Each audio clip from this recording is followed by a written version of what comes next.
Pensez-vous bien connaître votre entourage? Souvent, les personnes les plus difficiles à gérer ne sont pas celles qui montrent ouvertement leur agressivité. Les vrais dangers viennent parfois de personnes charmantes, proches, dont les problèmes intérieurs non résolus peuvent vous affecter sans que vous ne le réalisiez. Imaginez que chacun porte en lui une partie cachée, qu'il ne voit pas ou ne veut pas voir. C'est comme une ombre. Quand quelqu'un ne regarde pas sa propre ombre, celle-ci cherche un endroit où aller. Et parfois, cet endroit, c'est vous.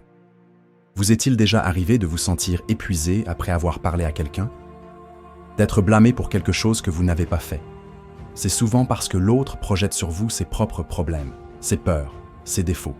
Au lieu de voir la réalité, il voit en vous un miroir de ce qu'il cache en lui. Vous devenez alors un rôle, le méchant, le sauveur, etc., au lieu d'être simplement vous-même. Le danger vient de ceux qui ne sont pas conscients de leurs propres difficultés intérieures. Ils ne sont pas forcément méchants volontairement, mais leurs problèmes cachés peuvent être très destructeurs pour leur entourage. Ce danger est discret. Il s'installe petit à petit, par des remarques, des non-dits, jusqu'à vous faire douter de vous. Nous allons explorer 6 types de personnes qui peuvent être difficiles ou dangereuses émotionnellement. Non pas par méchanceté calculée, mais parce qu'elles sont dirigées par des forces intérieures qu'elles ne maîtrisent pas. 1. Celui qui vous blâme pour ses problèmes. Le projecteur. C'est la personne qui vous fait sentir responsable de ses émotions négatives. Si elle est en colère, c'est de votre faute. Si elle est triste, c'est parce que vous l'avez déçue. Elle ne voit pas que ses réactions viennent de ses propres blessures intérieures. Au lieu de regarder en elle, elle vous accuse. Elle utilise les autres, vous, comme un écran sur lequel projeter ses conflits internes. Elle ne vous voit pas vraiment. Elle voit en vous une partie d'elle-même qu'elle n'aime pas ou ne reconnaît pas. Cette personne peut sembler fragile ou sensible, mais elle vous entraîne dans un jeu où vous perdez votre énergie à gérer ces problèmes. Pour vous protéger, apprenez à reconnaître quand les émotions ou les accusations de l'autre ne vous appartiennent pas. Distinguez ce qui vient de vous et ce qui est projeté sur vous. 2. Celui qui vit. Derrière un masque, le porteur de persona rigide. Certaines personnes donnent une image parfaite, toujours souriante, toujours polie, faisant toujours ce qu'il faut. C'est comme si elles portaient un masque, une persona, pour s'adapter au monde. Le problème n'est pas le masque en soi. Nous en utilisons tous un peu. Mais quand la personne croit qu'elle est uniquement ce masque, elle cache ses vraies émotions, ses doutes, ses vulnérabilités. Tout ce qui est spontané ou authentique est étouffé. Vivre avec une telle personne donne l'impression qu'il manque quelque chose, que tout est superficiel. Pire, elle attend de vous que vous portiez aussi un masque, que vous jouiez le jeu de l'apparence. Si vous montrez vos vraies émotions, elle est mal à l'aise. Cette attitude peut être contagieuse. À force, vous risquez de commencer à cacher aussi des parties de vous-même pour lui plaire. 3. Celui dont les émotions éclatent sans raison. Celui avec une ombre refoulée. Imaginez quelqu'un qui semble toujours calme et sous contrôle, mais qui explose soudainement pour une petite chose. C'est souvent parce qu'il a refoulé beaucoup d'émotions négatives. Colère, jalousie, frustration, au lieu de les affronter. Il a poussé dans son ombre intérieure tout ce qu'il jugeait inacceptable chez lui. Cette personne essaie d'être parfaite, mais son côté sombre non accepté s'accumule et finit par sortir de manière brutale ou passive-agressive. Critique constante, rancune. Elle peut être très critique envers les autres, surtout envers ceux qui se permettent d'être imparfaits ou émotifs, car cela lui rappelle ce qu'elle cache. Vivre avec elle, c'est comme marcher sur des œufs, ne sachant jamais quand l'explosion va arriver. 4. Celui qui vous fait sentir coupable, le contrôleur moral. Ce type de personne utilise les règles, la morale ou la religion pour juger et contrôler les autres.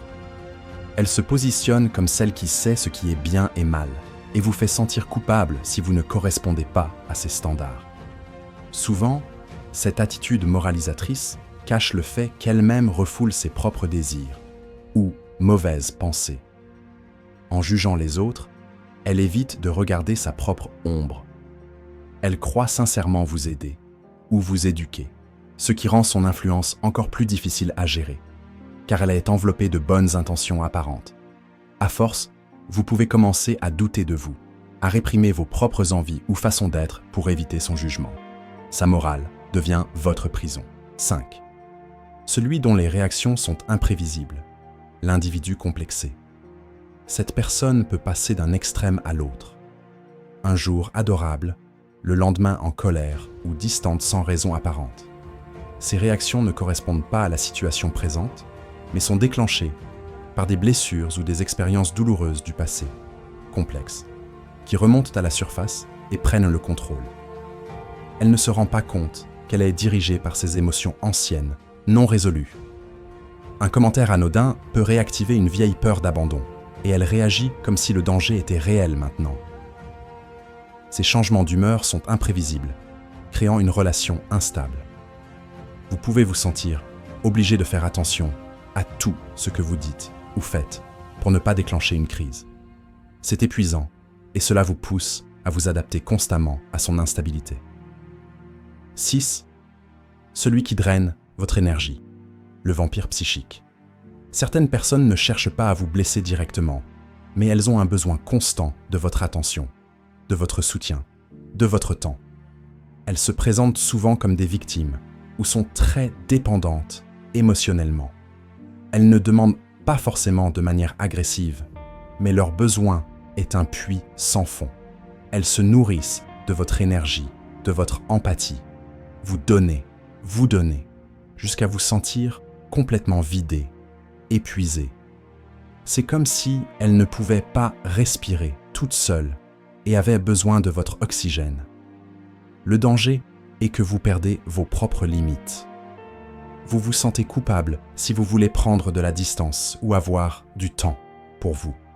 Vous vivez pour répondre à leurs besoins, au point de ne plus savoir où vous finissez et où l'autre commence. Comprendre ces dynamiques n'est pas pour blâmer les autres, mais pour vous protéger. Nous avons tous un peu de ces tendances en nous, une part d'ombre, un masque social, des blessures du passé.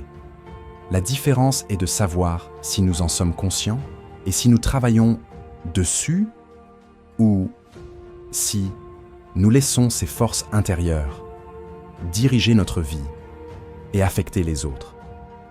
Reconnaître ces schémas chez les autres et peut-être un peu chez vous est le premier pas pour ne plus être pris au piège. C'est reprendre le contrôle de votre propre espace intérieur et de votre énergie.